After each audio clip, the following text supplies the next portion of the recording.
Bonjour à vous tous, amateurs de sensations fortes. Je m'appelle Sylvain et bienvenue à ce deuxième épisode des archives de Les Mains dans les airs.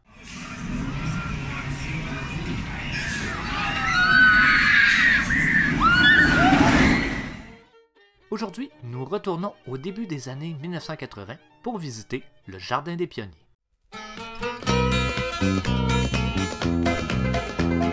Quand vous voulez vous amuser, c'est au Jardin des Pionniers, avec les parents et puis les enfants, un petit voyage dans l'ancien temps. Vérifiez si vous êtes bien attaché et c'est parti! Pour bien comprendre l'histoire du Jardin des Pionniers, il faut comprendre ses origines. D'où vient le désir de construire une telle installation dans la région de Portneuf? Le parc thématique Walt Disney World ouvre ses portes en Floride en 1971 et devient aussitôt un classique instantané auprès des Québécois. Ce parc fait rêver bien des investisseurs. La recette sera souvent copiée, mais rarement égalée.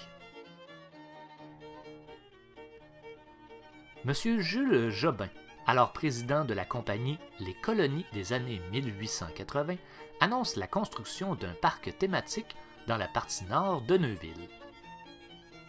Le terrain se situe sur le chemin menant à Pont-Rouge, en bordure de la rivière aux Pommes et a une superficie de 1 800 000 pieds carrés. L'objectif du parc est de faire connaître les premiers moments de la colonisation du Québec. Le budget initial prévu pour ce projet est de 1 500 000 $. Compte tenu des sommes nécessaires à la réalisation d'un tel projet, une aide financière gouvernementale de 150 000 $ est attendue pour l'embauche de bénéficiaires de l'aide sociale.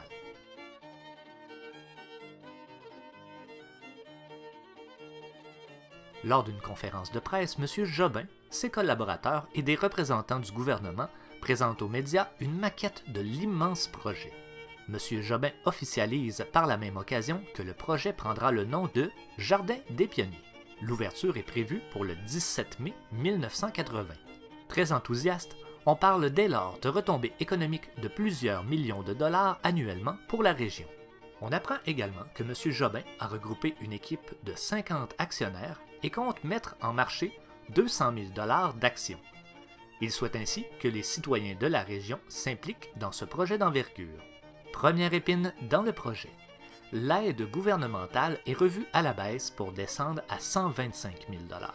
Une somme qui permettra tout de même la création de 23 emplois pour une période de 6 mois. Au total, on prévoit la création d'environ 150 emplois saisonniers et de 15 emplois permanents. La première phase de cet immense chantier doit comporter 10 secteurs thématiques. On trouvera entre autres des attractions sur la colonisation de l'Abitibi, la reconstruction de Dawson City, la vie des tribus amérindiennes, la traite des fourrures, Port-Royal, ainsi que le premier bastion français. Pour la première saison, en 1980, on s'attend à accueillir 200 000 visiteurs.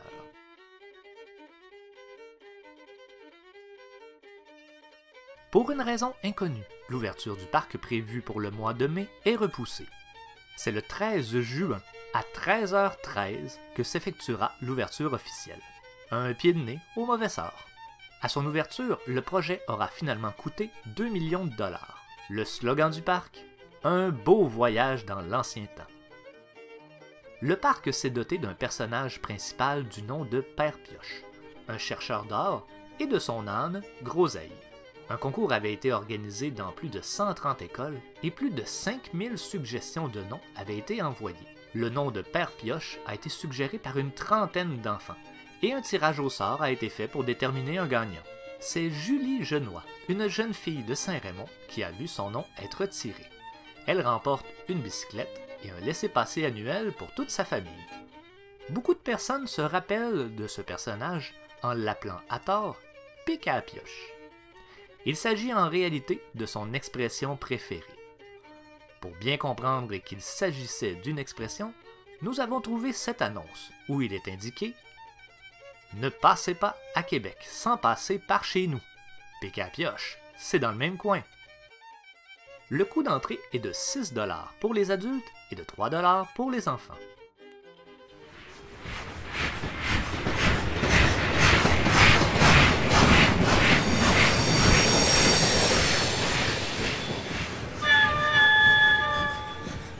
le Transcontinental, une réplique du premier train construit à Montréal, permettra aux visiteurs de circuler sur le terrain du parc.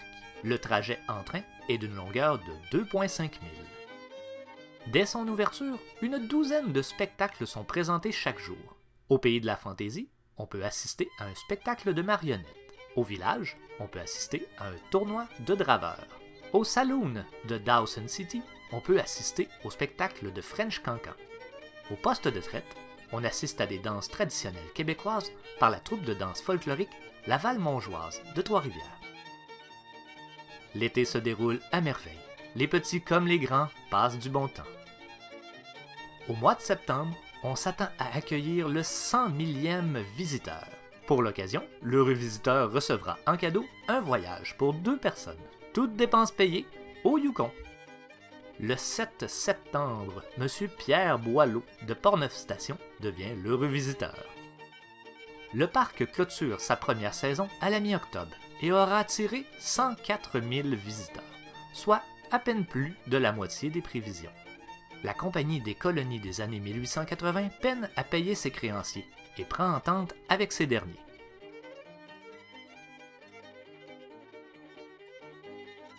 Pour la saison 1981, la compagnie Le Sac-à-Tout de Québec décroche le contrat d'animation du Jardin des Pionniers et recevra pour ce faire un montant de 131 000 $. Le Sac-à-Tout offrira une cinquantaine de prestations diverses à chaque jour. On prévoit donner du travail à 26 comédiens. Entre autres, vous pouviez assister au mariage à Dawson, le mariage d'une danseuse du French Cancan, Lucie Lajartelle, et d'un riche industriel de New York, Joe Killer. Vous pouviez aussi rencontrer le clown Bidule et ses amis Reynaldo et Mirabelle, 2 marionnettes de 4 pieds et demi. N'ayant pas atteint les 200 000 visiteurs prévus, la nouvelle programmation devrait permettre, selon les administrateurs, d'attirer 175 000 visiteurs pour la seconde saison. On prévoit ainsi des retombées de 2 millions de $.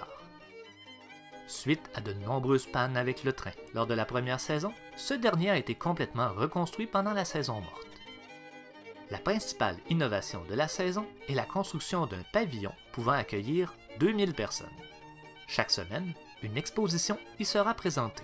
On pourra entre autres en apprendre sur les inventeurs québécois, les nouvelles énergies, l'industrie du Québec ainsi que la faune.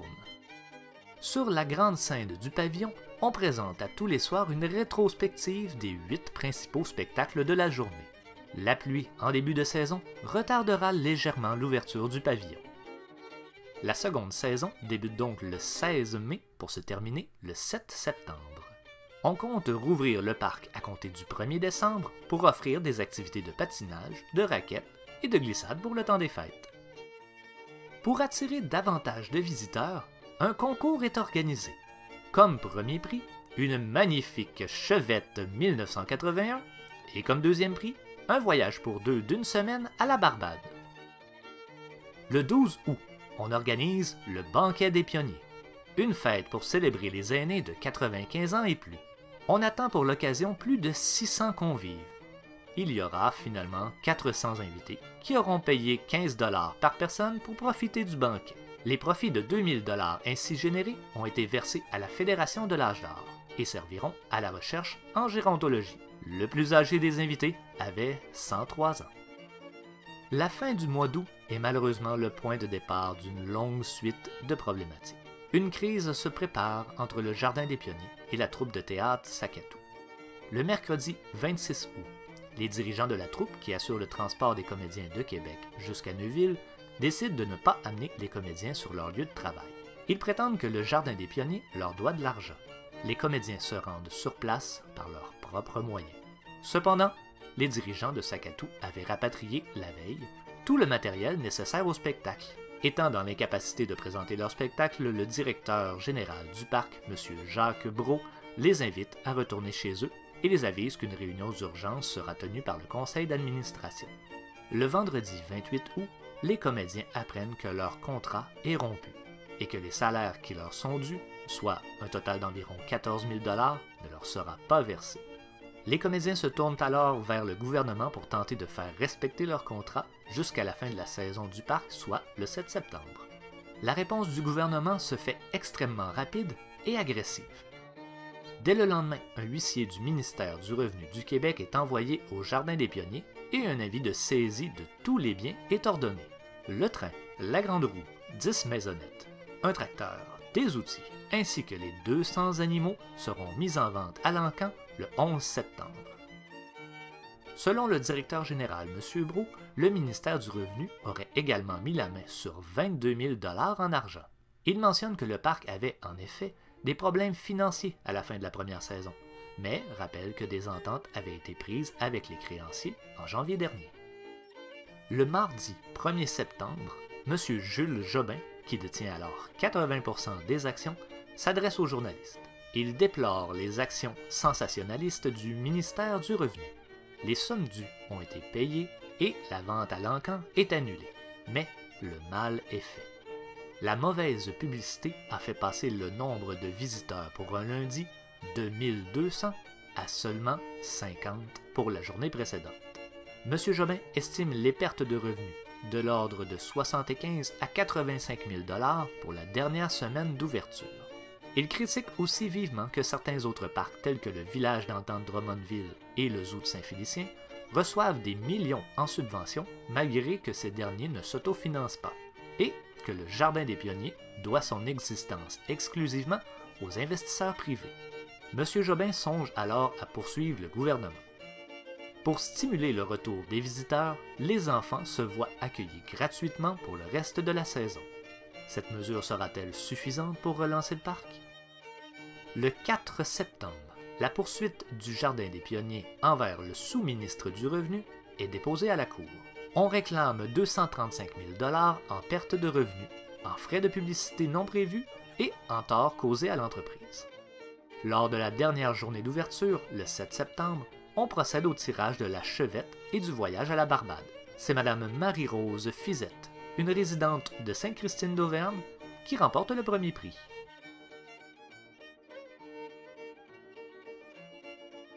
Au mois de février, l'avenir du Jardin des Pionniers devient incertain. Incapable de rembourser ses dettes, la Compagnie des colonies des années 1880 passe aux mains du Trust général du Canada, puisqu'il était le principal créancier hypothécaire. Ce dernier mandate la firme Raymond, Chabot, Martin, Paré et compagnie pour la suite des procédures. 3 options sont alors possibles. 1. La liquidation pure et simple des actifs de l'entreprise. 2. La réouverture par les propriétaires actuels. 3. La vente du Jardin des Pionniers à un tiers. C'est finalement l'option de la vente qui est retenue et l'offre officielle est affichée au mois de mars. Il ne s'agit pas de démanteler l'attraction touristique, mais de la vendre comme un tout pour permettre sa réouverture dès l'été 1982. Devant la possibilité qu'aucun acheteur ne se manifeste, la firme mandatée par le Trust général du Canada assurera l'intérim car ce dernier a la certitude que l'attraction peut être rentable. On apprend également que Mme Marie-Rose Fizette, la gagnante de la Chevette 1981, n'a toujours pas reçu son prix.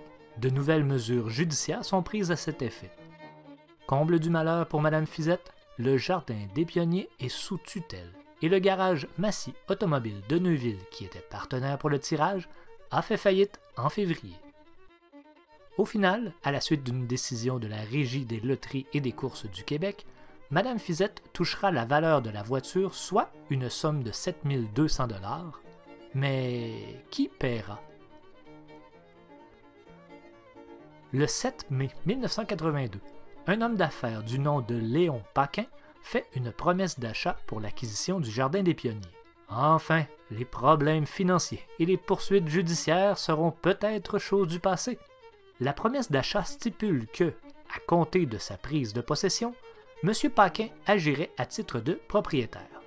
La vente prit quelque temps et la négociation se termina sur un montant de 830 000 $, bien inférieur aux 2 millions de valeur du terrain et des différents bâtiments annoncés lors de la vente.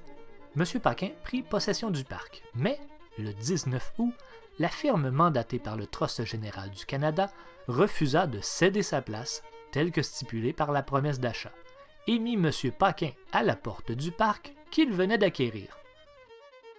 Il intenta donc une poursuite contre cette dernière pour un montant de 300 000 $. Dans cette requête, M. Paquin déclare que selon lui, la valeur réelle du parc est plutôt de 575 000 $, que les actifs de l'ancien propriétaire ne lui ont pas été remis en entier et que des vices cachés sont présents pour un montant de 60 000 $. Il affirme également que la gestion faite par la firme en attendant la transaction a mené à un déficit de 250 000 $. Le Jardin des Pionniers termine donc sa troisième et dernière année d'opération avec une diminution de 50% de ses visiteurs.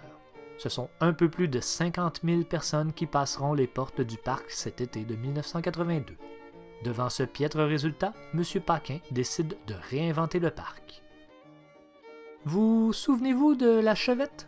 Vous pensiez que c'était réglé? Mais pas du tout.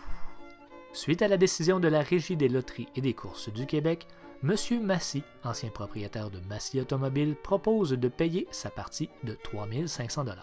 M. Paquin, nouveau propriétaire du parc, qui n'est pas tenu de payer la dette de ses prédécesseurs, décide d'offrir 3 000 $ à Mme Fizette. Cette dernière refuse tout d'abord car elle désire obtenir un montant plus élevé. Mme Fizette se ravise quelque temps plus tard et souhaite maintenant accepter l'offre initiale de M. Paquin. Ce dernier lui annonce cependant que son offre ne tient plus. Les revenus du parc sont moindres que prévu et le long délai explique sa décision. On n'en a pas fini avec cette histoire de concours. M. Paquin s'était promis de réinventer le Jardin des Pionniers.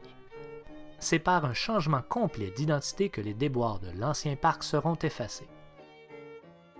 On annonce l'ouverture de Parc Neuville pour la saison 1983. Afin de redorer l'image du parc et, même s'il n'est pas tenu légalement de le faire, M. Paquin finit par honorer les prix qui avaient été attribués 2 ans plus tôt. Mme Fizette aura sa chevette et Mme Thérèse Gravel de Trois-Rivières aura son voyage, cette dernière ayant pour sa part fait un trait sur ses vacances il y a longtemps. Parc Neuville sera donc la nouvelle appellation officielle et les différentes attractions seront améliorées. Des spectacles de trapèze, des spectacles de son et lumière, un couloir hanté, tout sera mis en œuvre pour attirer une nouvelle clientèle. Le Père Pioche, lui, sera mis au placard et on lui préférera une nouvelle mascotte du nom de Pipo. Lors de la journée d'ouverture, on offre l'accès au parc gratuitement à tous les visiteurs. Plus de 7000 personnes sont présentes. C'est la folie! Puis, le lendemain, c'est le dur retour à la réalité. Seulement 285 visiteurs sont prêts à payer les 8 $ demandés pour un accès au parc et au manège. Le 16 novembre, on annonce la faillite de Parc Neuville. Les visiteurs au nombre de 65 000 pour l'été ont été insuffisants pour assurer la pérennité du parc. Des pertes de 160 000 $ ont été enregistrées. On aurait eu besoin d'au moins 100 000 visiteurs pour assurer un avenir au site. M. Paquin dit avoir fait des démarches pour trouver de nouveaux investisseurs afin d'offrir plus d'activités, l'offre de l'été 1983 n'ayant pas été suffisante pour attirer les visiteurs. Au mois de mai 1984, Parc Neuville a un nouveau propriétaire, mais c'est la fin du concept de parc d'attractions. On transformera le site en terrain de camping. Le beau rêve d'un Disneyland québécois n'aura duré que 4 années très houleuses. Cependant, les souvenirs que les citoyens de la région gardent au sujet du Jardin des Pionniers sont incroyables. Si vous avez aimé le travail réalisé, n'hésitez pas à laisser un commentaire, à visionner nos autres vidéos et à vous abonner si le cœur vous en dit. D'ici à la découverte de prochaines archives, portez-vous bien et n'oubliez pas de garder les mains dans les airs.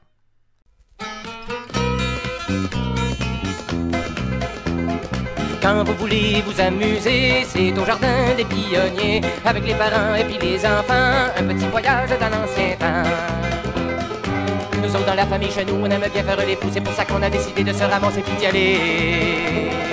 On est parti pour le 3e rang, papa, maman, puis les enfants dans le buggy, ça chantait fort et ça brossait sur tous les bords. On est monté par le bois carré pour aller chercher Manon Ouellé. On est passé par le boulot blanc, prendre un petit coup chez Manon Trollant. Là, y avait des créatures, y en avait des vers des murs, y en avait pour tous les goûts, y en avait partout. Il y avait mon cousin Poléon avec sa gang qui son violon, ça jouait du rigodon, ça giga dans le salon. Tout le monde a dit on va monter dans le jardin des pionniers. On est parti avec eux autres, on a trouvé dans le haut de la cour le Klondike puis la BTB, un petit tour dans le nord avec les gros chars dans la nature de mon pays. Les vins au nord et puis les vins d'or, un beau voyage dans l'ancien temps pour les parents et puis les enfants. Un beau voyage ici à côté dans le jardin des pionniers.